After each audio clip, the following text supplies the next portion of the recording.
The call that never connected. 11:47 p.m. That was when the neighbor heard the argument. That was when the security camera across the street stopped recording. That was when Lena's phone sent its last location update, then went silent. Everything after that depends on who you believe. Lena and Daniel were the kind of couple people noticed only in hindsight. They didn't fight in public. They didn't post photos together. They didn't make promises out loud. They lived in a narrow apartment on the third floor of a building that smelled like dust and old paint, in a city where everyone minded their business because they had to. Daniel worked as a civil engineer. Lena was a graduate student researching memory, recall, and trauma. They met through a mutual friend, talked for hours the first night, and never really stopped. What they had wasn't dramatic, it was quiet, dense, private, and heavy in a way neither of them understood at the time. Lena believed memory was unreliable, not just emotionally, structurally. She talked about it like a system that could be interrupted, overwritten, bent. Daniel didn't like those conversations. "You're talking like memories are optional," he said once. "They are," Lena replied. "We just pretend they aren't." Daniel noticed she avoided certain topics, her childhood, the scar behind her ear, the night her father left. When he asked, she always redirected. When he pressed, she shut down. Daniel learned quickly, some questions didn't bring answers. They brought distance. The first real crack came 3 months before the night. Lena came home late, visibly shaken. She said she'd run into someone from her past, someone she wasn't supposed to remember. Daniel asked what that meant. Lena stared at him like she was deciding whether or not to lie. "I think there are parts of my life I chose to forget," she said. "On purpose." Daniel laughed uncomfortably.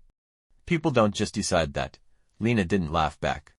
A week later, Daniel found the recorder. It was small, digital, hidden in a box labeled research material. He shouldn't have listened, but he did.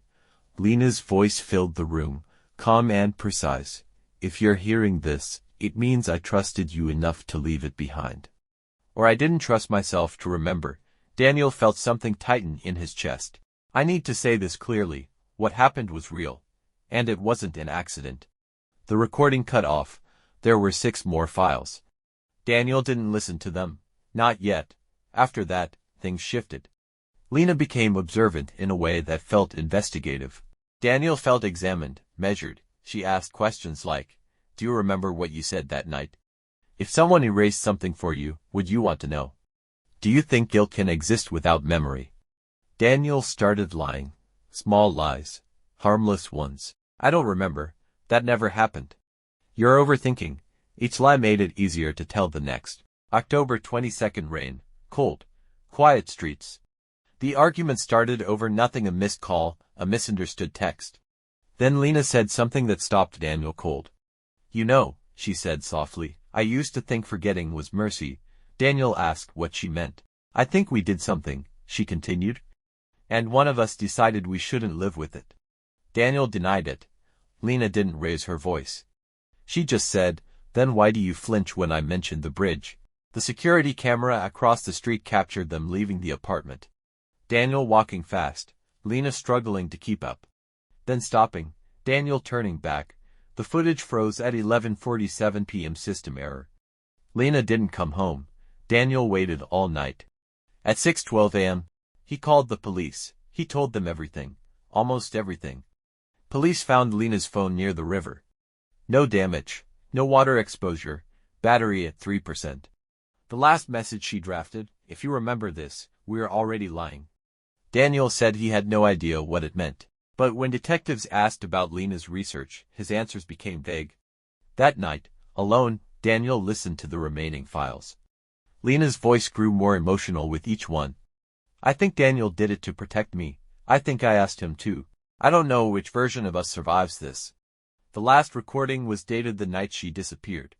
"If you're listening, I didn't forget. I just couldn't live with remembering alone." Weeks later, a detective noticed something small. The bridge Lena supposedly went to. Daniel's phone location never showed him near it.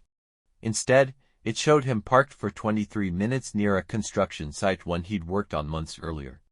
When confronted, Daniel froze, then said something unexpected. "I think that's when I forgot." Daniel eventually admitted this. Lena believed she'd been involved in a fatal hit-and-run years ago. Daniel helped design a way for her to forget using stress, medication, repetition. It worked, he said, until it didn't. He claimed Lena remembered everything that night. She said she couldn't live knowing what she did, Daniel said. She asked me not to stop her. The police asked where she went. Daniel shook his head.